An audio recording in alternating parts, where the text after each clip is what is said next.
I have next to talk to here Mr. Into the Woods. My gosh, David Johnston. Been director and doing these major shows for so many years. Now, I'm at 30 years here. How many years are you at MAPA now? You close? Are you 30 years yet? Not quite. Close. 1990, I came 1992, I started at MAPA. So Yeah. 26. 26. 26, yeah. And you think of the shows over the years. My gosh. Oh, my gosh. We got the whole crew here. Oh, my gosh. We got Hoku here. And she brought food. It's like we're going to be eating when we're talking, but maybe. Bye. Why don't we get you over here, Hoku? And we've got Bob here. You can have a seat there. Gary, I'm sorry. I was seeing you sideways, not front on. Okay, so let's go around the room. Now, I've been finding out through Peter's here doing social media. I've been finding out through Peter all about this Into the Woods that's coming up August 24th through September 2nd.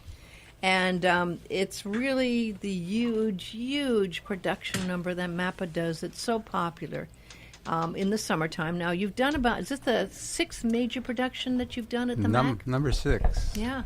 Congratulations. Thank you. It's wonderful. We're still standing. Yeah, you're still standing. Come on close. Come on. You're observing? Oh, well, then we're going to put Gary in front of the microphone and have you. We're going to do musical chairs, and everyone's going to move around here. I thought Hoku was going to be talking, too, but we got the whole crew here. So, but this one is it's like a huge, I don't know, the intensives you go through to decide what the big summer show is going to be. You go through a huge process to decide it. And what was the process in deciding Into the Woods? Dartboard. Thank you, Gary. Maybe I can bring that up a little bit. There we go. I don't think I'm on, actually. Yes. Yeah, you are. Am I? Okay. Oh, you got bad headsets. Yeah. Bad head. We'll grab the other headset. However, if you don't behave, we're going to turn you off very quickly. So there's a dartboard put up, and I have to say congratulations. You did your move, which was a big deal. You moved from your location, and that was overcrowded, of course, right up on Main Street to across the street. And I literally was watching sometimes as you're rolling chairs and rolling furniture and rolling things across the street to the new location, which is right above the food court there, right on, what's the name of the promenade? The promenade building, yeah. Actually, we still have the original building also. Mm-hmm. We still have our studios in that. So we have the property on one side over here that we've had for 10-some years, and then the new property, which is encompasses the promenade. There's a parking lot in the middle, and then the green building that used to be a car place. That's ours also. So it's wonderful. We're buying up Wailuku. Richard, Dan, watch out. We're gonna next thing you know, I'll be taking over the pawn shop. I'm sorry. We often sit in the office and go, whose idea was this to buy this property? You're growing and you need it. And so you go through this huge deal every year, and you pull out the dartboards. Thank you for that, Gary. You're welcome. But you have to really go through some soul searching about what you want to do with a few things in mind. Absolutely. What are some of the prerequisites for the choice of the shows? Well, it's the big one is what's available. We have a list of we want to do this, we wish, as they say in Into the Woods, we wish we could do these, but they aren't available. Something like Hamilton, you can't get. We won't get Hamilton. Right. No, I won't ever do Hamilton. Some Right. future generation will. So, they just aren't available, and they are.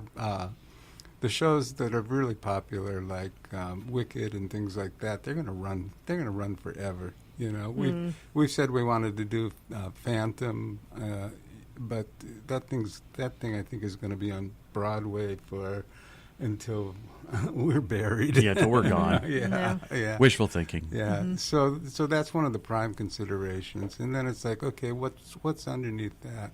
And part of the criteria is we have to choose something that the audience is going to respond to, and because the MAC is hard to fill, and with audience members, and we also want to do something that has a relevance and a reason to do here on Maui that speaks to audiences here and offers them, opportunities to share in the process, to learn, to grow, to to feel and to think. Well, Into the Woods also addresses the very important element of the fact that you've got a lot of talented people who are acting, and this gives them the opportunity to have a huge amount of great people involved in this cast. Now, all of the shows you've done has very large cast because you go the whole 9 yards on this thing. Right. This is really a massive productions always, but how many people are in the cast of Into the Woods? We have about 30 people in the actual cast, performers, and then add the orchestra and the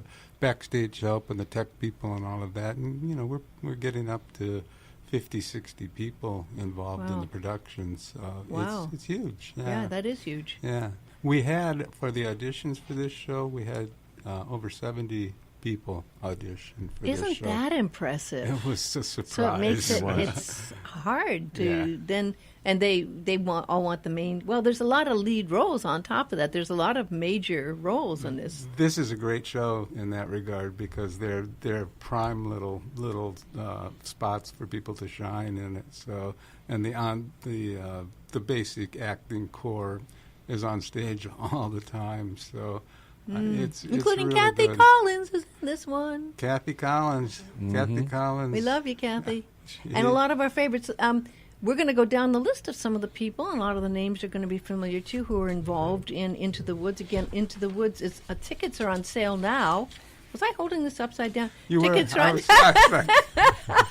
August 24th through September 2nd. Now that's three days on August 24th, 25th, 26th, and September 2nd, 3rd, and 4th, which will be the Labor Day weekend, I assume. Correct. So, yeah, now it's right side up.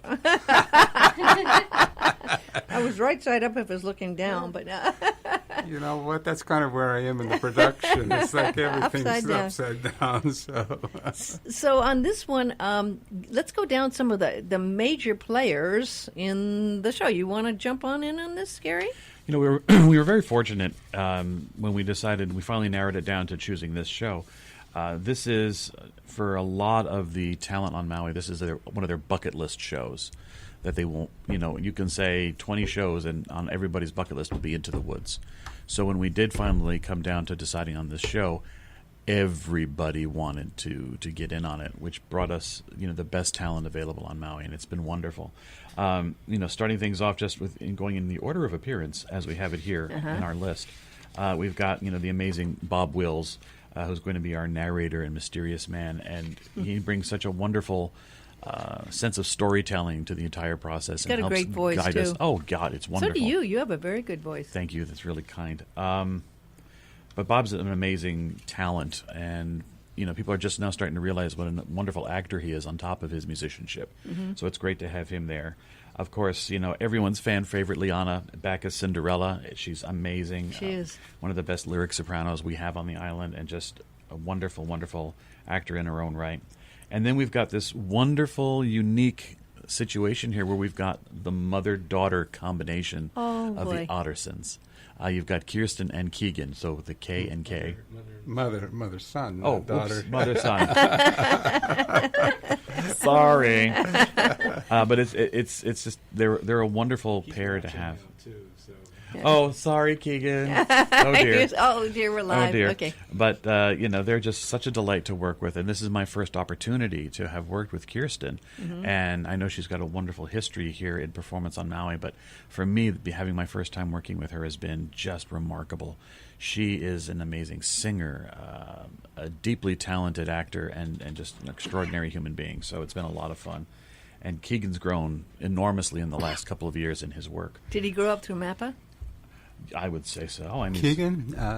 No, not really. All over no, the place, really. He did. I think his first show with us was one of the summer productions, Fame or not The one Fame. before that. Narnia. No, Narn- it was Honk. Honk. Yeah, okay. That's what it was. Yeah. But And then we're moving on down the talented cast. We've got Logan Heller as the baker, and the combination of him and Lena Kruger as his wife. The two of them have a chemistry that's just electrifying. It's just fantastic. Cinderella's stepmother, Lisa Teichner, is always a delight. Oh, I love Lisa. Just a delight. Yeah, I mean, she is is. just, she's wonderful. We've got people who are new to us as well as the stepsisters, Monica Burney and Jackie Messier. They're fantastic, and I'm so glad that we found them and they came to us. It's really great. Perennial favorite Joey Schumacher is back as Cinderella's father.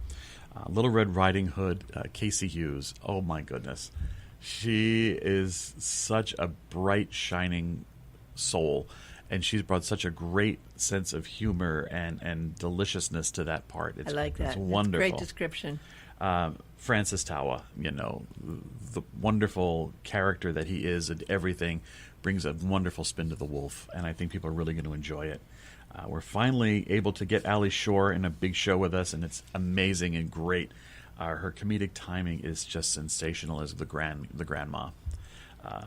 Rapunzel, we've got the great Sarah Jelly in there, and the princes. Oh my gosh, Ricky Jones and Jerry Eiting, the two of them. Oh, yeah. I mean, sometimes you just kind of have to go, oh my gosh, okay. I know what you're saying, and Jerry, of course, is such They're a great wonderful. Prince, right? They're just wonderful. You can't help but smile. And then, of course, I've got my own shameless plug here. My husband, Jace, is the steward in this show. And, of course, Kathy Collins. Love her, yeah. When we saw that she was interested in the giant, for me, I was like, okay, we're done. It's got to be Kathy. Yeah. That's how I saw it. And then we've got, in two of the little minor roles, Jenna Mukai coming into Snow White, and Haley DeForest, who's been in a number of our shows as Sleeping Beauty. And then we've got a great ensemble of wonderful people who are going to also be moving all kinds of stuff around stage. Well, I'm kind of assuming that everyone knows about Into the Woods because it was a great movie. Mm-hmm. How many years ago was it out as a movie? 5 years, 6 years ago? No, it was more recent. More recent. I think it's only been 3 years. 3 ago. years or Yeah. something, yeah. So a lot of people know it from that, but in case people happen to have missed it, you want to give people a little background about the story and what this charming story and fun story is all about. I was looking to see if they brought the little blurb, but it's not on here. Well, you know but, it. You know it by heart, David. Well, it's a complicated story. It though. is. That's the interesting piece of this. It's basically fractured fairy tales, and the first act is almost a farce of just all of these people, the fairy tale characters, Little Red Riding Hood wanting to go see her grandmother, and it's all about the wishes that they have, Oh, I wish if only I had a bigger house. Oh, I wish if only I. And in the process of the first act, they win those wishes, and then As you should in a fairy tale, almost, right? Yeah, but then they discover in the second act that maybe that wasn't everything. Great idea. Yeah, and it's so they have to deal with the consequences of getting what they want, and that's where the huge moral lesson is there. But that's the surface level of it, and I've been taking it into the title "Into the Woods." What do the woods represent to these people? And it's a journey, I believe, into their own psyche, into their own selves, their own hearts, so that they have to go into the woods to discover who they are, what they truly believe, what's really important to them, and they learn lessons. Sometimes it's not the lessons they expected to learn, and it's scary, and it's life-changing for them. And then they have a responsibility to bring that new knowledge back out into the world, into their community, and share that and help their community grow. I love it. And It's kind of just like life. It is just like life. And it's kind of a hero's journey of sorts, done with a real twist to it. Bingo! Yeah, that's Yeah. exactly right. Yeah. That's sort of what I based it on. I'm a big Joseph Campbell Yes, Joseph fan. Campbell's. Yeah, well, Yeah, so- it impacts almost every movie and play. Yeah, yes. and what you have here is so many talented people Yeah. involved that you have this amazing respect going on. And I would imagine no room for divas at all because everyone's like super talented and very, very experienced in these roles. So when that happens for you and you know all these people, How do you get that all to play against each other to bring out even more from them than they already are and have? Well, it's so fun because your energy's going right into the art form. You don't have to deal with all the personality kinds of conflicts and those issues. So your time is spent just exploring the characters, exploring the script, and I got to tell you, the actors it's a dream cast. They really care for each other. They really love each other, and that shows in the product that we're creating, I think, and their willingness just to go for it in rehearsals, to really explore the dimensions of the characters and the scenes to the max, to the edges. It's wonderful. There are a lot of times as a director, you spend a lot of time teaching, acting, and teaching people how to uncover their character. In this show, there's a lot less of that, and it's where I'm able just to direct, to put the scenes together, and to be able to give them bits and pieces, and they're fleshing it out. So that the next level, kind of. It is at the next like level. you would do in a movie, right? Yeah, Almost like what you bring people that level to the movie, right? I think we've jumped to a higher professional level in terms of the talent. I would totally agree. Now, you're famous for your choreography and kind of getting creative with the help of your great choreographers. Who's the choreographer in this one? A woman named Edgy. Yeah. She's only got one name, I think. So actually, she's got more than one name, but we just know her as Edgy. So. And are you going to once again recreate that constant flow of movement and with no set curtains drawn, or is it going to be just going? I came to complain, and I can do this publicly now because I'm not getting any support. They took all the wheels off my set, so I can't push this. Oh no! They took the wheels. They took the wheels away from me this year. Stationary. No. They've locked them away. I can't get to them. No more hell on wheels, right? No.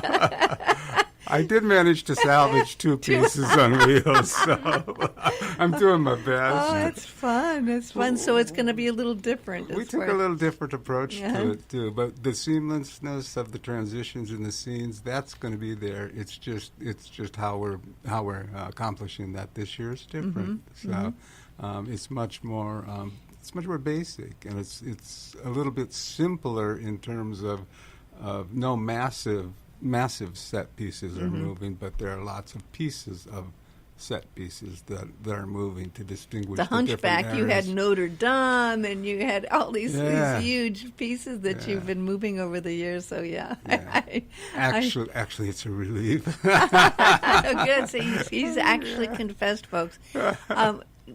Music is always so wonderful and key, and again, just as we have fantastic actors. We have great singers on this island, so many talented singers who are here that I respect and honor.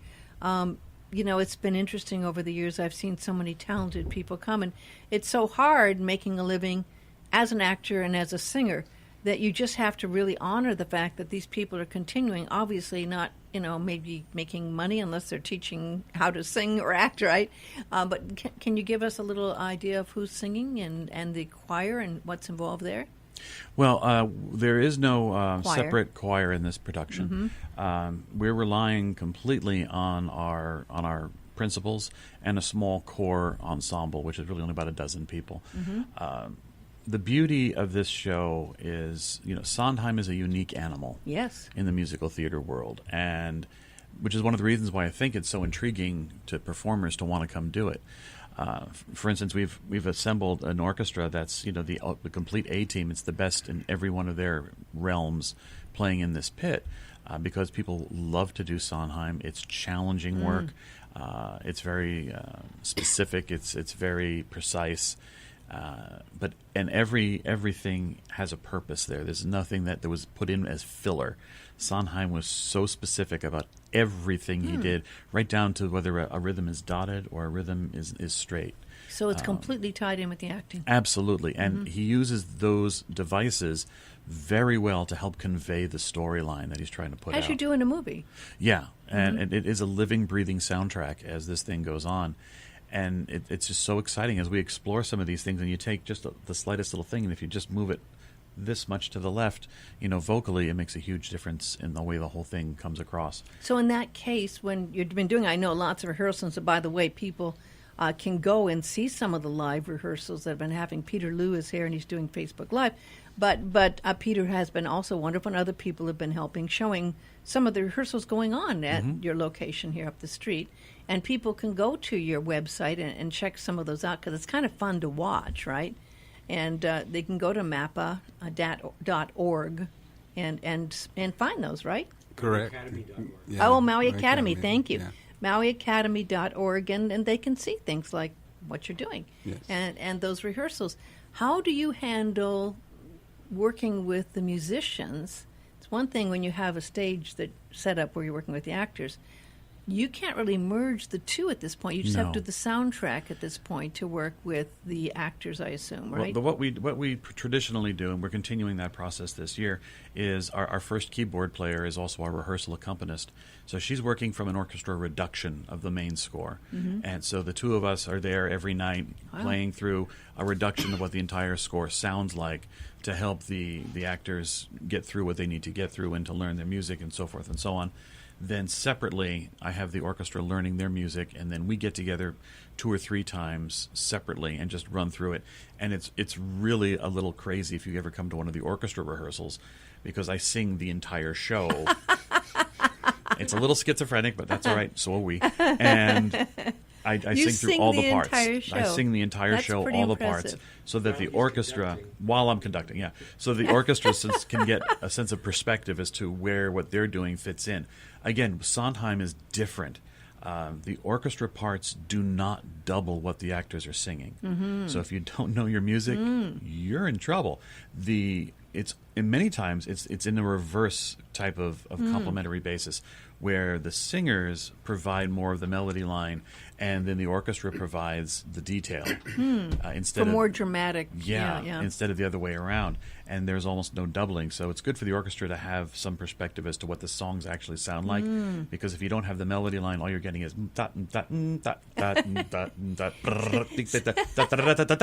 you're like, what is going on here? So what's your favorite song to sing as you're singing the entire piece, the entire composition with them? Oh, boy. Well, I always lean towards the stuff that's sung by the baritones, because I think they're the underdogs in every show, because Here's for the underdogs. tenors get all the good stuff. Yeah, they do. So I kind of, I weep to myself often. So I love the duet between our mysterious man and the baker, No More. I think it's a gorgeous, beautiful song. And in fact, everything from that point on to the end of the show in the second act is so heart-achingly beautiful from a musical perspective. If you're not crying, there's something wrong with you. Really? Yeah. Wow. It's gorgeous. That's wonderful. Yeah. That's wonderful. And of course, you take this into consideration as well. I mean, obviously, there's a lot of great acting going on, but you gotta be able to sing to do these parts as well. Oh, we yeah. all know Jerry Iding, and his voice, and we know a lot of these lovely people have been doing your musical numbers through the years, so you know what to expect out of them. How in this particular piece of Into the Woods do you highlight that into the acting and the setting and the staging and everything, David? Excuse me. It's a little more. It is more complex, I think, than other shows we've done, and I do think it is because of that integration. You have to have chops in both of those worlds in order to make it work.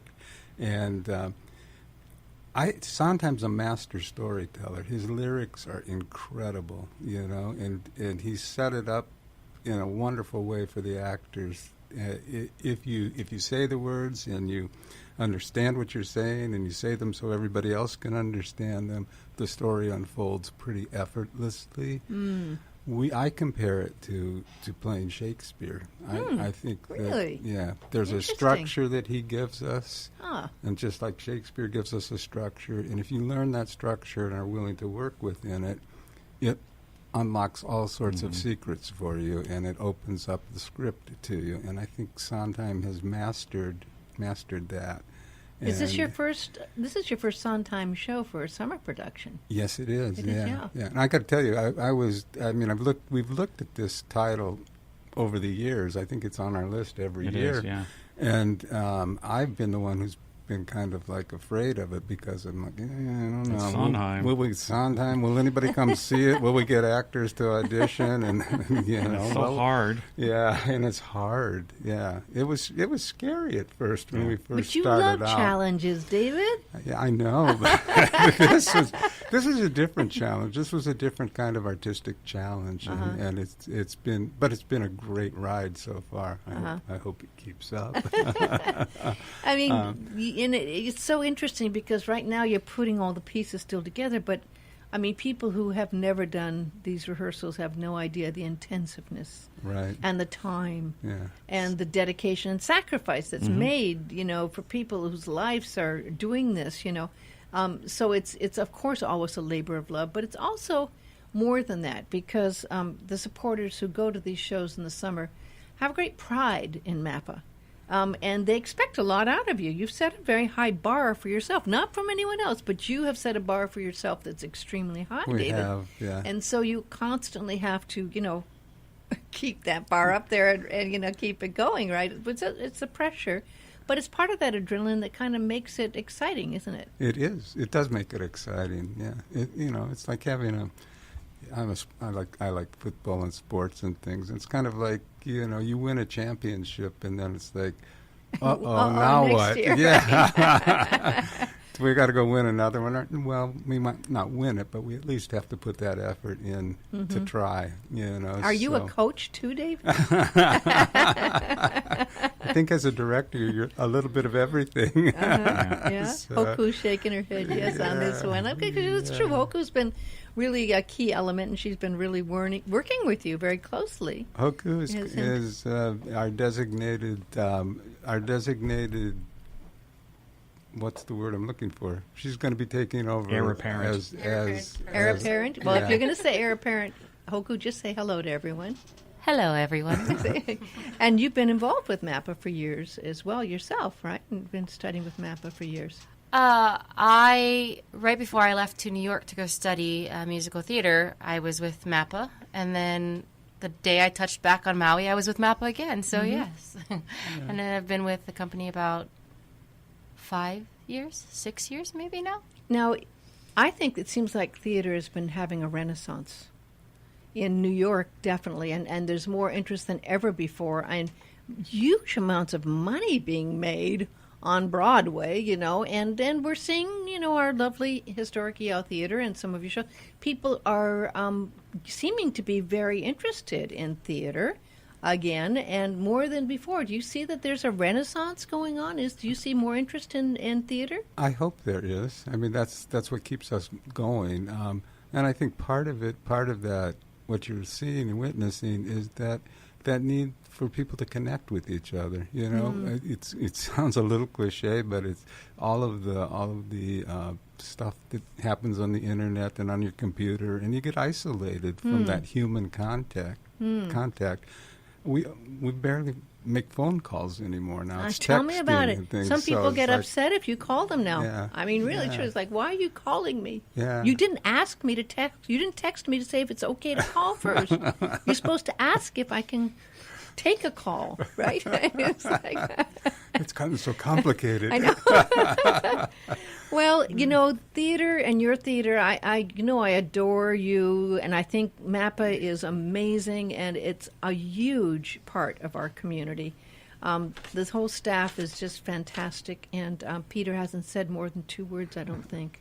But I want to just circle back to a second to the previous question, because it's one of the things we're trying to do is to create a richer experience between the audience and the shows, and to involve the audience more with the process. So that's why the videos of the rehearsal process, the opening up of the rehearsal process for people to come see, because it's really a fascinating journey, and to watch it be put together, and you begin to understand all the details that have to go in, and the reason it takes so much time. It's own into the woods. Yes, it is. Yeah, It's it is. its own journey. Yeah. Well, we have about a minute left, and I'd be really mistaken if I didn't mention this creative Peter Liu's idea of this little QR code at the bottom of different posters you see around. And coffee sleeves. Oh, and there's, yes, and show those too.